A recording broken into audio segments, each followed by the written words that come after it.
You're listening to the Unwritable Rant podcast with your host, author, and occasional misanthrope, Juliette Miranda. Go to theunwritablerant.com and you can subscribe on iTunes or connect with the show on Facebook and Twitter.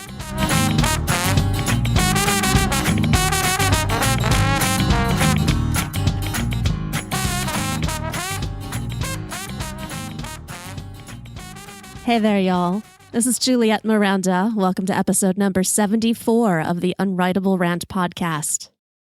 I have a lovely glass of a bourbon that I have chosen specifically to go with this episode, and I cannot wait to get started. So, y'all, join me in a toast, grab a glass, fill it up with something tall and strong, and let's say cheers. Whew, all right. Me and my bourbon. God, I love this. So today I am drinking Backbone Bourbon, and it is so named to represent the backbone of America, which obviously, bourbon. This is actually distilled in Indiana, and it has kind of an interesting mash bill. It's 70% corn, 25% rye, and then finished with malted barley. After it is distilled, it is moved on over to Bardstown, Kentucky, where it is aged for about 4 years or so. Now, the batch that I am drinking is uncut, and it is about 116 proof, so this stuff definitely has some kick. This is a very full-flavored bourbon. You definitely taste that burn of the alcohol throughout. Even so, I'm drinking it on just a little bit of ice. It really has this great vanilla sort of flavor once you get past that initial burn. I would like to see what would happen with this bourbon if it was aged for another 2 years or so. Otherwise, though, really good. And like I said, I chose this bourbon specifically because I feel it is the perfect complement to today's guest. Y'all, today I am joined by Richard Young of the Kentucky Headhunters. And if there ever was a band that represented the backbone of America, I gotta say these guys could be it. The band is known for their blend of honky-tonk and blues and southern rock. They've earned a Grammy Award, 3 CMA Awards, including CMA Album of the Year, 2 top 10 charting albums, 4 consecutive top 40 hits, countless other honors, and they have just released their 12th studio album, On Safari. This interview doesn't play out so much as an interview as it does just a great conversation because Richard Young is one heck of a talker, and I love it. I wish that we could have been sitting on a front porch somewhere in rocking chairs drinking bourbon and tea because our conversation just has this incredible flow to it. So in this interview, you are going to hear an incredible story about roots and family and how it all comes together to influence the band's path as people and as musicians. So y'all, let's get comfortable, let's kick back, and let's talk to Richard Young. Hi there, it's Juliette. Juliette, it's Richard. How are you? I'll be here. I am at the house, and I am rocking. I just realized I think I left my cigar down at my parents' house, but I'll get another one here right quick. I don't smoke. I just chew them. I actually do the same thing from time to time. Well, I'll be honest with you. I smoked for 30 years and had a streak of bad luck with my health. I went for 2 years and I didn't do anything. I was like, Mr. Prim and Proper. So I was at a cigar store and walked in with my buddy of mine in a walk-in humidor. All these beautiful boxes. I was so intrigued by all of it. And I called my heart doctor up and I go, let me ask you a question. Can I chew cigars? He said, I don't care as long as you don't light them. And I said, I'm batting 1,000. Yeah. It's been a great pastime for me. It'll be 17 years in Derby Day since I quit smoking. I just can't stand not to have something to do mischievous, so. You have to have something. I have to have something to do. At my age, I'm like, geez, am I going to have to give up everything? I still drink a few beers and chew on cigars. For a while, I thought about not doing anything. And then a buddy of mine I was talking to, I was already chewing cigars, and I'd given up drinking beer. I've been drinking beer since I was 14 years old, and he's the same age as me. And we graduated from 2 different high schools about 10 miles apart. But His son and my son and two other little boys have a big rock band called Blackstone Cherry. Yes. They're quite huge in America, but they're monstrous over in Europe. I helped them, of course, get started, and they moved in their old music house on the farm and all that sort of jazz, and I was able to get them a record deal with Atlantic and this and that. But he came to me, Danny, the other guy's dad, and said, "Man," said, "you don't want to just give up living." He said, "It doesn't mean you can't do a little bit of stuff.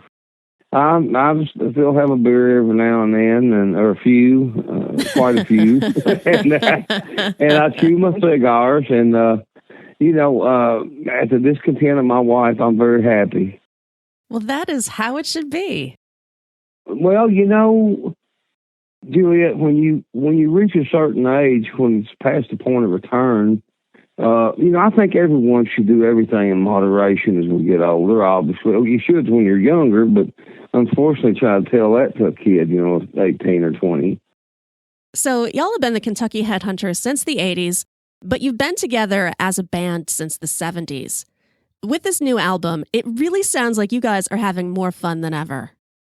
We were a staunch English-style Kentucky rock band, four-piece, and of course, it's all that work we did playing those bars and everything, and traveling from the Midwest down to the Deep South was a great calling card when the Headhunters, added members and developed our style, because we were basically a Southern rock English band with more rural vocals and sensibilities. Could you tell me a little bit about how you grew up? Because in the music, I hear so many different influences, and I can only presume that this is, a part of where you were and the people that were around you. We lived a very rural life growing up. We were raised on a 700-acre tobacco and cattle farm. Our dad really wasn't a whole lot of a farmer. He was kind of a gentleman farmer. He was somewhat of an iconic school teacher in Southern Kentucky, but there was a lot of folks that lived on the farm or nearby that would work, and we had a lot of families on farms around our farms, and some were white folks, some were African American, and we would all get together in the harvest time or planting time, and we would swap off work, so everybody could get their crops done or in or whatever. And so it was a great place to be a young cat wanting to be a musician, because all of a sudden, of course, we got the junk job because we were kids. We were 7 or 8 years old, 9. And we'd have to carry tobacco sticks on our shoulders, which is the worst job you could ever assign a child, because you can't wear a shirt because it's 150 degrees.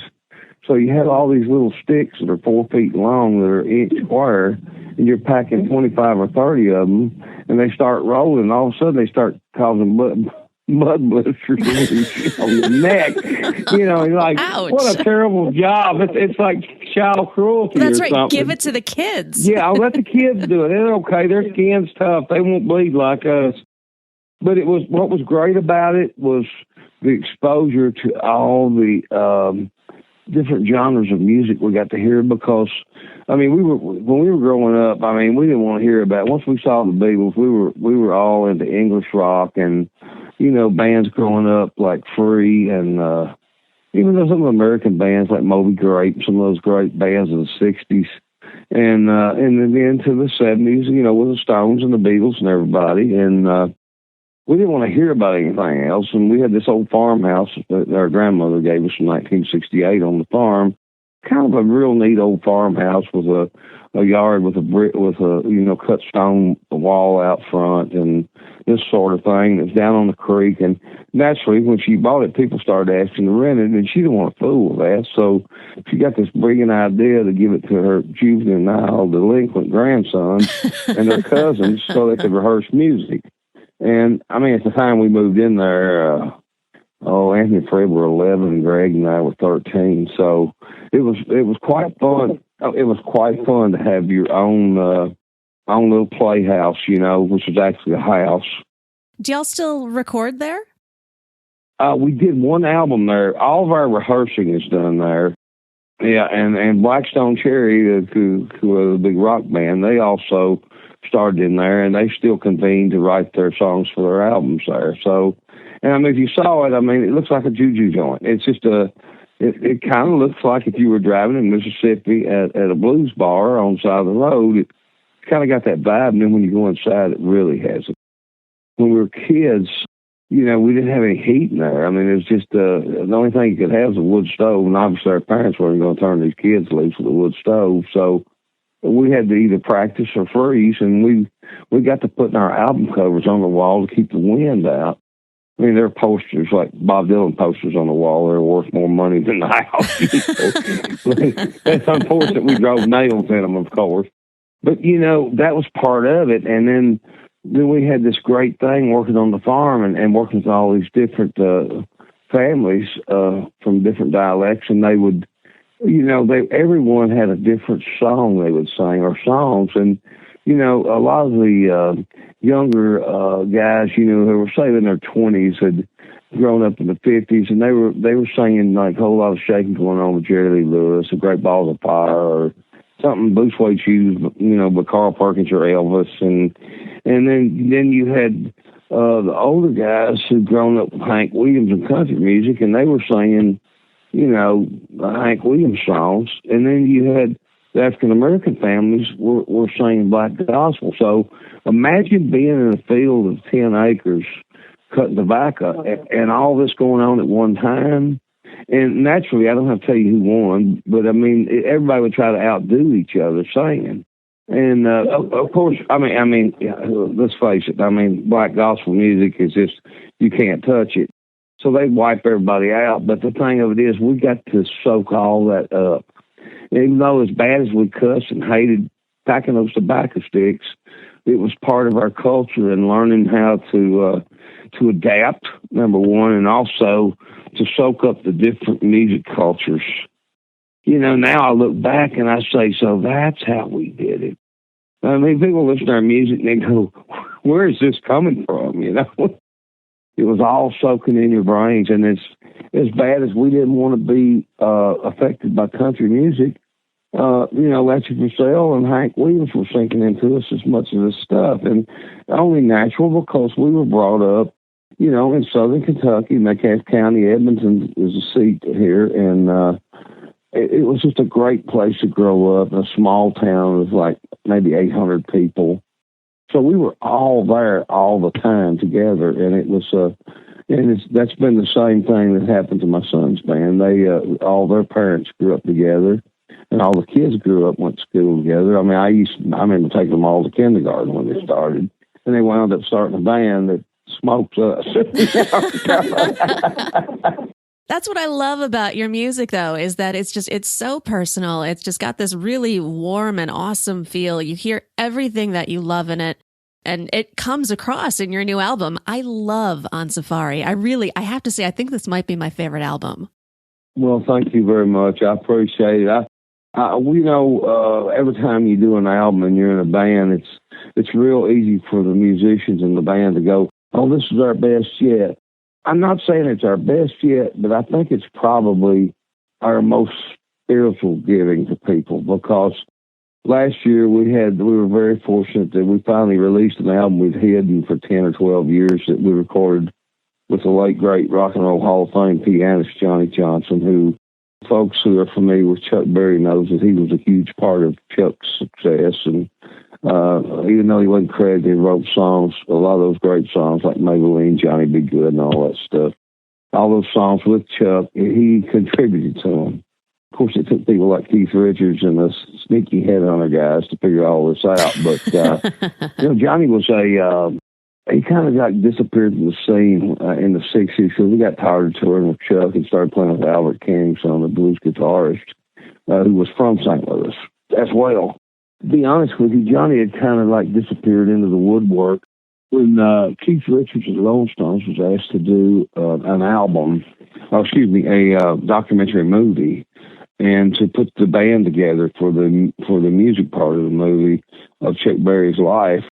He agreed to do it, but the only way we would do it if he could bring Johnny Johnson back, because Ian Stewart, who played with the Stones, who had passed away, you know, had explained to him what an important feature that was to Chuck's career.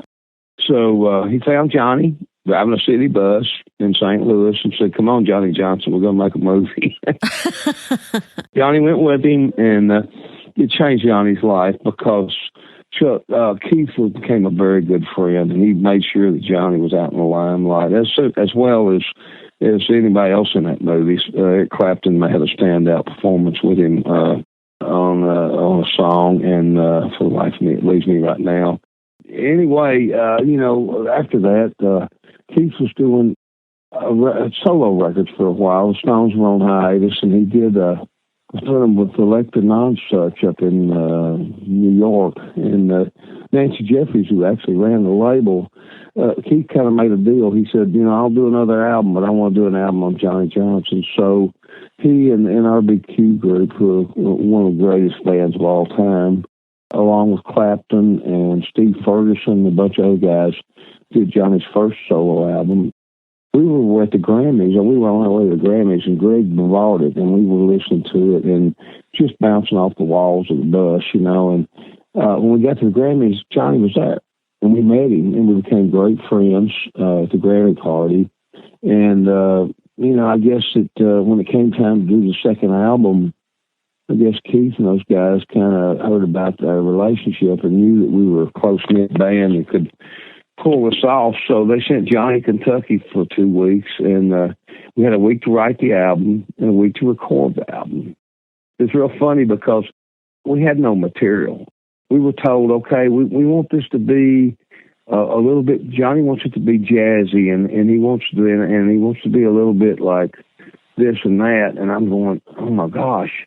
So we had to basically all go to school on our jazz and early blues. And I mean, I was living like listening to Billie Holiday and stuff again, and like trying to get in my brain, that vibe to write songs that fit that sort of, midnight light thing. And so Johnny came down for a week, and we did the album in the next week. But the funny part, I asked Johnny when we were mixing the record, because he would leave every day at 6 o'clock when we go back to the hotel. And I went, Johnny, why did you want to leave so early? Well, why had to see Tales of the Crypt? And I'm going, Tales of the Crypt? I said, we stayed up there till 3 in the morning writing songs, and he said, "Oh, I knew y'all." He's going home and watching TV. He wanted to watch Tales of the Crypt every night. So we had to let him go back to the hotel, and we'd stay up there till wee hours, and then he'd come in like 1 o'clock, fresh as a daisy, and we'd be sitting there hungover, worn out. But the album came out great. It was a huge success, and we became great friends and toured a lot together. And in 2003, we were doing our soul record. We wanted Johnny to play on an old Freddie King song called "Have You Ever Loved a Woman?" He was out with the Stones. Believe it or not, he was out doing a kind of a walk-on specialty thing every night, playing honky-tonk women with them. And we got in touch with him. It was the last night of it. He flew to Kentucky instead of St. Louis home, and his wife let us know that he was very ill. And she wanted us to keep him there and let him enjoy it. Rather than just play on a song and send him home, she wanted us to keep him there and let him enjoy himself and eat whatever he wanted, any fatty foods, any sweet foods, whatever he wanted. And she said, most of all, record some music, Richard. And I kind of took a hint to her, read between the lines. So when Johnny got there, we spent 3 days and wrote and recorded Meet Me in Bluesland, which was the album. I was backing up on you because I wanted to focus on the line to know about that album, because it was so important to the whole blues market, the rock market, and to Johnny Johnson's family, and as well as to us, because we just worshipped any time we got to play with him.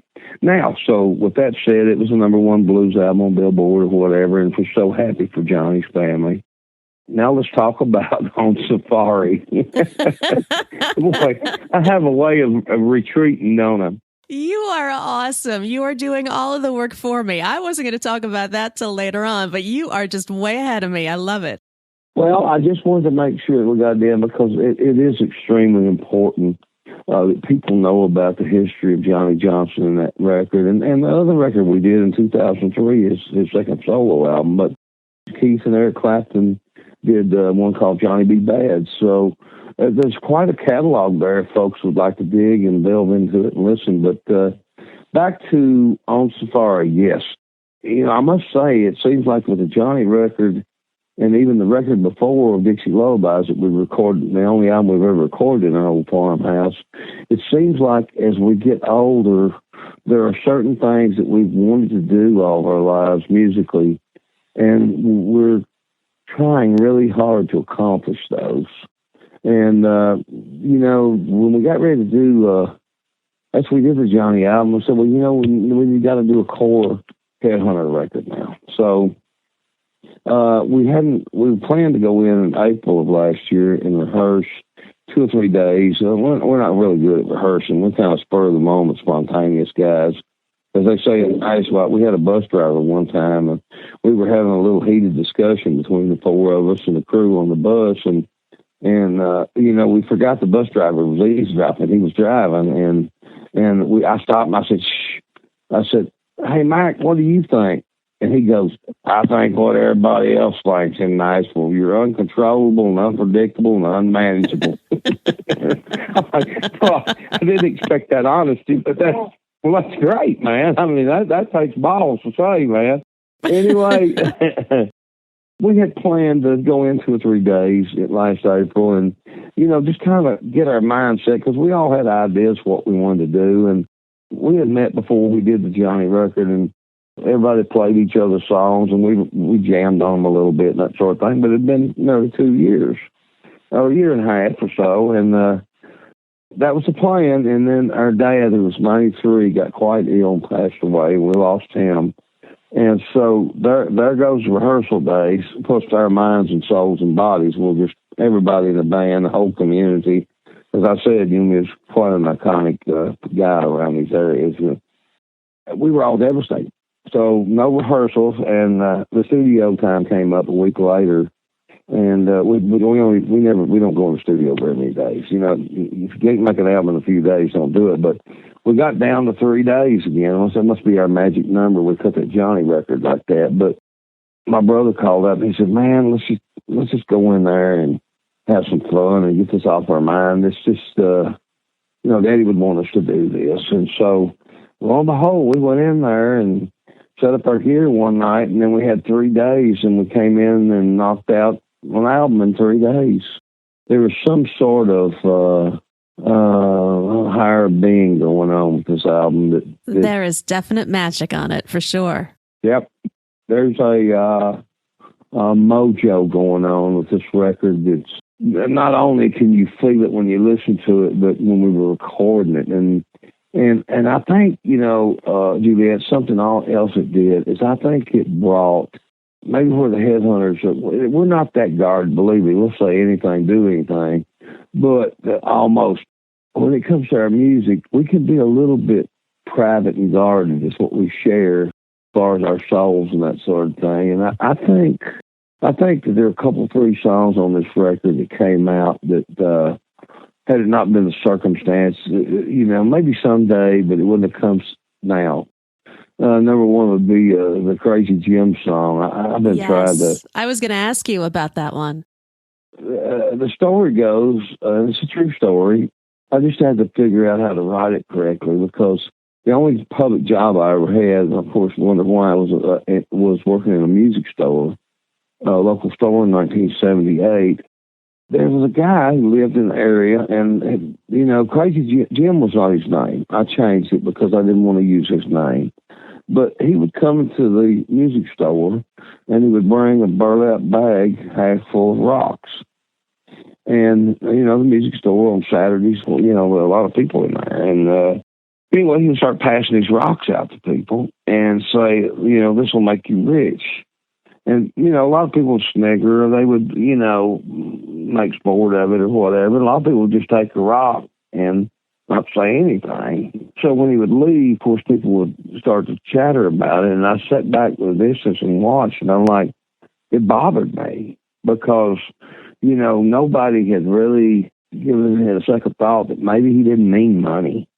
Maybe he meant believe in yourself or some sort of spirituality there. Believe in anything, because we need it in this world, obviously.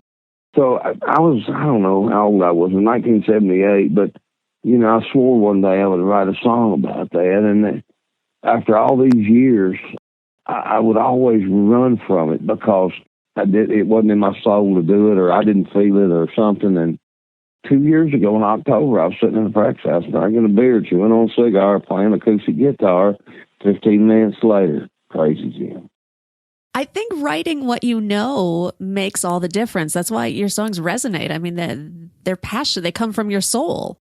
You know what? Once you get older or have been doing this a long time, maybe this is just me. Maybe not everybody does feel so. I don't want to comment for everybody, but for me personally, as a songwriter, and I think that the rest of the boys in the band would agree with me, is, you know, you get to a certain point where you go, man, you know, you can write some fun songs or, you know, girly songs or whatever, but you got to write some of these songs that really strike people, or don't write them.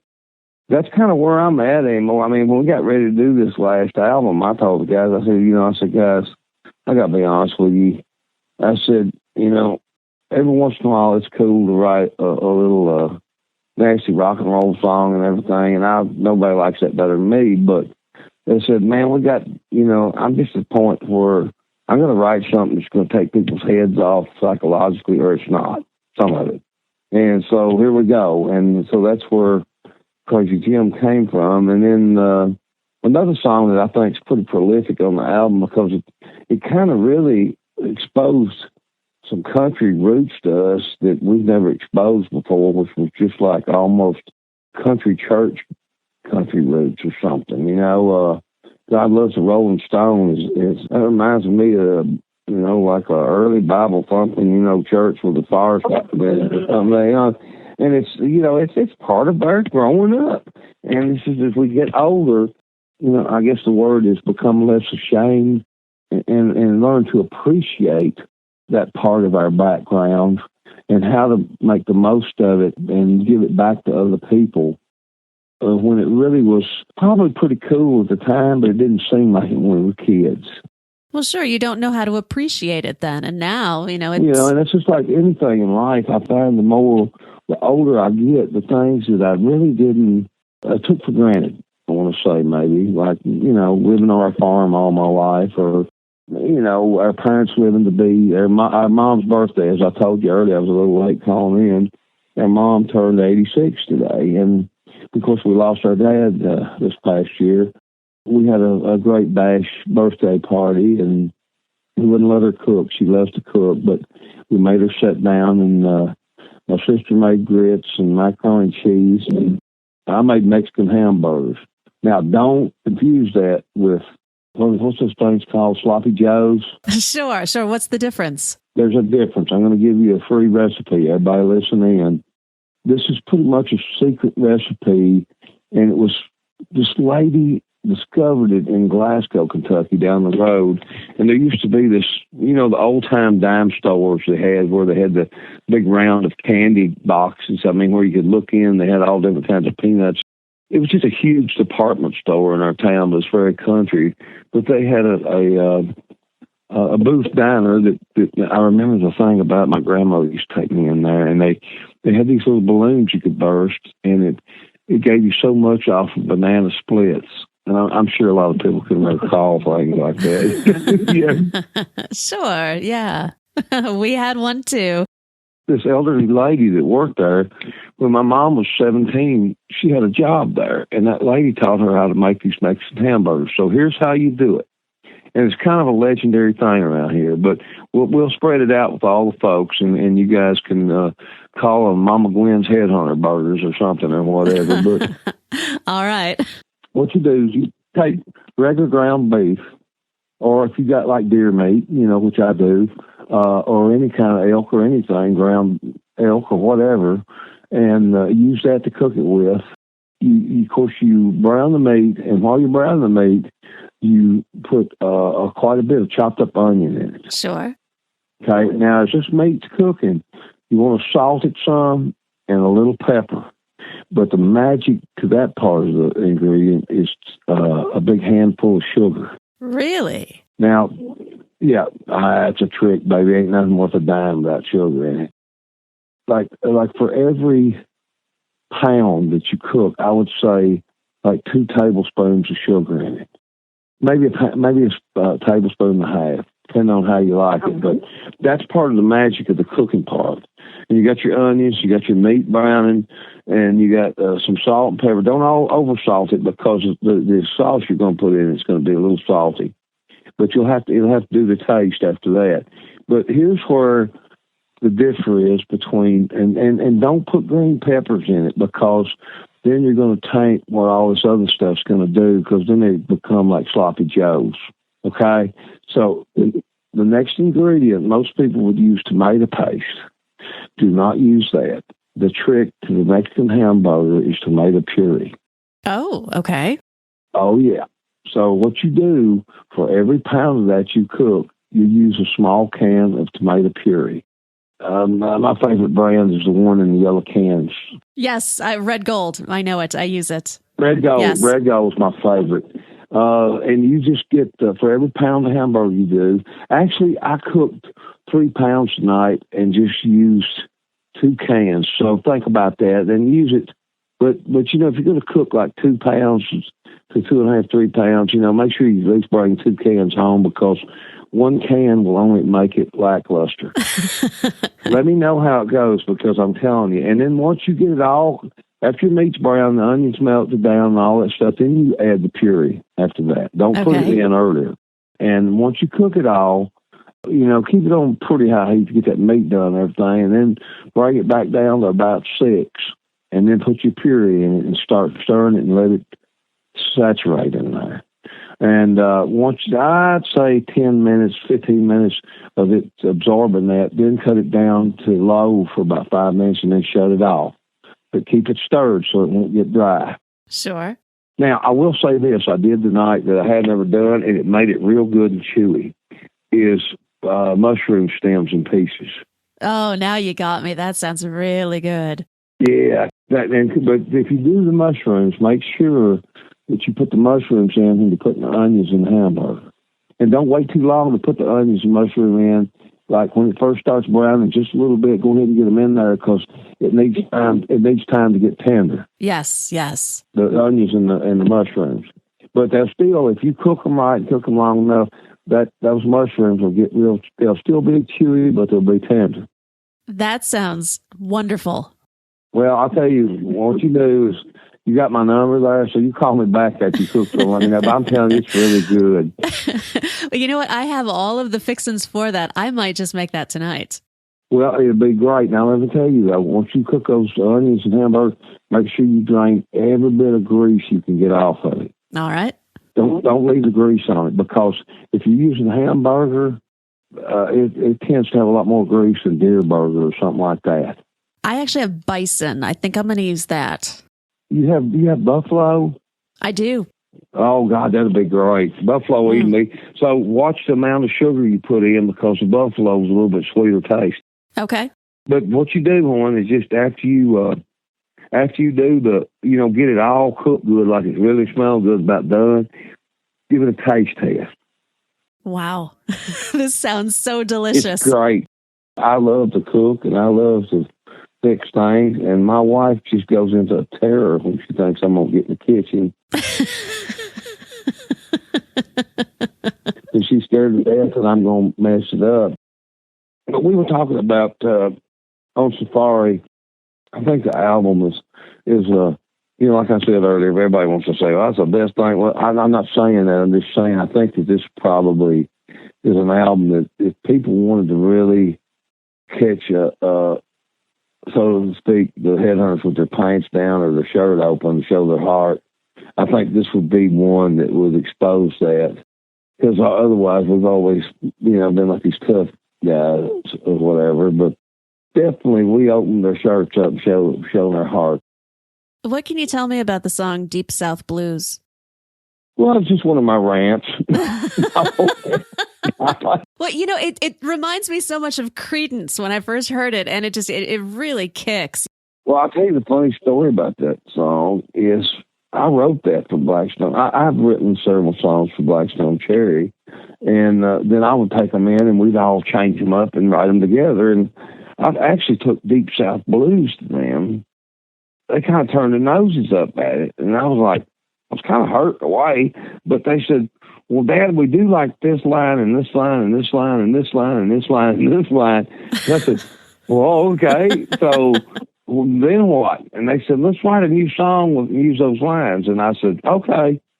So I'm sitting here with 6 or 7 lines missing from a song, but we wrote a great song called Bad Luck and Hard Love, and it was the #1 single in England. And wow. So it was meant to be that way. But the thing of it is, when we got ready to go in the studio, I'm sitting there going, I got this song half, missing words. And so, but the very day we were going to record it, I sat down and wrote some other lines to replace those. And you know what? They actually fit the song better. It was meant to be. Yeah, it was meant to be. Man, that's just one of those songs about experiences we've had in the Deep South and some of the things. I mean, it's impossible to mention them all. I mean, our good friend Mac, you would know him as Dr. John. Dr. John and Sonny Boy Williamson, who had passed before us, were a major influence on the Headhunters when we first started. That song it kind of portrays some things about the South, things that we've experienced. And, even something silly like Zaps, it says Zaps is boss. I don't know if you know what Zaps is, but Zaps is a famous Louisiana potato chip. Oh, I know. Yeah, and I mean, what made me do that? I don't know. You know why? Because we get a box of them every year from this lady that they call the Cajun Witch. She sends us a box of Zapp's potato chips. Oh, and nice. I'm supposed to eat potato chips, so my wife hides them. And I get ready to eat some. Finally, she's going to let me have them. She's ate them all. She ate all of them. They're so good, though. There's just a lot of things in that song that... and I think that the guitar riff, I still can't understand why Blackstone Cherry didn't want to use it, but it's like, for me, playing that riff and trying to sing that song is really one of the most challenging musical things I've ever done in my life because they're so out of time with each other. Yeah, it's got that really interesting timing to it. It's cool. Yeah, it's cool, all right. You ought to try playing that about 140 degrees. But because, concentration, when you're concentrating playing music, a lot of people wouldn't realize it, but on a hot day, I mean, it's very taxing. If you're trying to remember words and play the parts and do all this, I mean, once we've been out a few days, I mean, it comes like, second nature. But when you first go out every year, you got to get that second nature back. But oh yeah. But that song, Deep South Blues, again, we just played a show called Music City Roots. We played it out a couple times, and just killed people with it. Everybody wanted that. By the way, everybody loves that song now, and that's great. I really appreciate that. But we got down to Music City Roots, and I went cold. I couldn't play the thing. I mean, we were just jamming on it, and I'm like, what in the world's going on? Have I lost my mind? I thought I was getting dementia or something, and and I realized that I hadn't been playing it, so I was trying too hard. But once I stopped trying, then I could play it. And then it just comes naturally. And then everybody in the band. I mean, the thing about the Headhunters is, regardless of who brings a lyric or a melody in or whatever they bring in, it's no good without the 4 of us. I'm the weakest musician, I guess you could say, in the band. The other 3 are like, I don't know, Fred and Greg and Anthony. I mean, they were like when we were kids. I mean, they were like cream when they were 11 or something. And it's like, I went songwriting direction. And I've always been the guy that, give me a cigar and a 6-pack and I'll show up and I'll play rhythm and sing. And that's all I wanted to do and write the songs. But I'm so amazed at my compadres that I play with sometimes. They're just over the top. And, of course, I'm sure if they heard me say this, they'd beat me with a stick because they think that, I'm pretty good on some stuff. But I don't take any credit on that. I love to be in the band and bring songs to the band because I can't wait. If I write a song, I can't wait to walk in and see what those 3 are going to do to it. I mean, it's like Christmas because I know whatever I thought it was going to be, it ain't going to be. They're going to take it and twist it into something, and I'm going to go, how do they do that? And, of course, I know how they do it, and I knew they were going to do it before I ever wrote the song, so I'm prepared for it. But I love to sit down and write a melody and a hook and a beat, maybe, whatever. But even my brother who plays drums, he doesn't play drums, he sings them. And when he hits a drum, it's just like he'll play something in a song that it might as well be a vocal part because it makes the song sing. And, the same thing with Doug and Greg. And, I mean, Greg, you never know. I mean, I don't know where he comes up with this stuff, but just out of the blue, I'll show him the song, and then we'll start playing it. And he'll come up with some ungodly hook to help make the song sparkle. And it just, I love that about my bandmates, and I'm so fortunate to get to play with these guys. Of course, they're very fortunate to have me because I manage the band and I book part of the gigs and do all that. So they ought to be good. They don't do anything else. When you get off the road, I never stop working. I book shows, I line things up, I write songs, I do all this. And they just go la-di-da out about their ways, working on tractors or playing ball or Greg doing his radio show. And I'm like, hey, guys, I'm going to help over here. No, you got it, man. You go ahead. So, but I love that about them because when we were kids, I wanted to be the boss. And they let me, and I sure heck wish they hadn't up sometimes. No one person is more important than the other in this band. And, the thing when I look at the Headhunters and I sit back and I look at my bandmates and I go, these guys are real characters. It's like, I play with the Three Stooges. I really do. And I'm number 4. And my wife says it best. We grew up with our wives. All of us, Doug and his wife's from South Carolina, but they've been married 20-something years. But all of our wives, we've known them since high school. I mean, they knew what they were getting into. I've been married 36 years, Greg 38, Fred 29, 30. But my wife knows how to be a smart aleck sometimes. But she said, well, we married Spanky in our gang. But we just like to have a good time. And, of course, we love each other, and our families all love each other. And we've been blessed to be able to, to look back and go, hey, we've been doing this all of our life, and, we're still doing it. And you are incredibly lucky to have that. Absolutely, and have our families, and even though we lost our father, we still have our mother, and they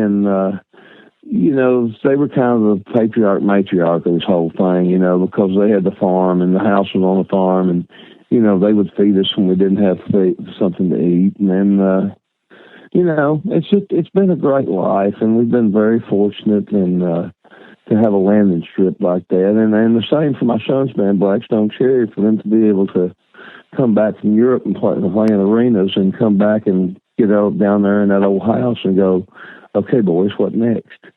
Well, Richard, on that note, I cannot tell you how much fun I have had talking to you tonight. I've had fun speaking with you, Juliette. It's been great. Of course, I didn't let you get 2 words in edgeways. I'm sure Jody, our publicist, told you it'd be like that, though. I had fair warning, and I'm loving it. I love it. This is how I love conversations to go. Well, thank you very much. And I say great thanks to all the folks that are going to listen in. And thank you very much for digging the Headhunters. And thank you, Juliette, for having us on, please. Of course. Will you take care? Yes, ma'am. And thank you again. All righty? All right. Well, you have a good hamburgers, night. Baby, okay? Oh, I'm on it. That's my meal tonight. I will let you know how they go. Don't forget to drain the grease off. All right, I'll see you. Will do. Bye, honey. Bye-bye. Bye-bye.